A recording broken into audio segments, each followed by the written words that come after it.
Sir ఒకసారి ఈ సీపీయూని అందరూ గూడా ఒకసారి అబ్జర్వ్ జేయండి.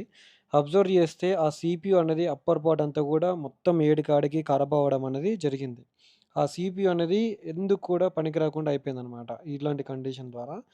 సో, మనం సీపీని బయటికి జాగ్రత్తగా తీసి చుట్టూ UV mask green colour UV mask ఏసేసి టోటల్‌గా కవరింగ్ అనేది జేశాము.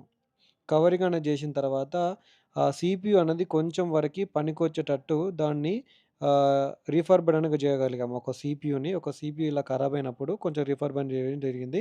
దాని తర్వాత రీబాల్ జేసినప్పుడు ఈ ప్రాసెస్ అంతా కూడా నీట్‌గా, క్లీన్‌గా కూడా మనకి సీపీయూ అనేది రీబాలింగ్ అవ్వడం అనేది జరిగింది. నెక్స్టు రీబాలింగ్ అయిపోయిన తర్వాత మన సీపీయూ ఏదైతే ఉందో సీపీయూని మనము ఇన్‌స్టాలేషన్ అన్నది చేయడం గూడా కంప్లీట్ ప్రాసెస్ అన్నది గూడా నీట్‌గా, క్లీన్‌గా జేశాము. And then after next CPU installation జేసిన తర్వాత, మన మొబైల్ ఫోన్ ఏదైతే ఉందో అది ఆన్ కండిషన్ రీడింగ్స్ తీసుకుంటుంది. బట్ డిస్‌ప్లేలో గ్రాఫిక్స్ అన్నది రావడం లేదు.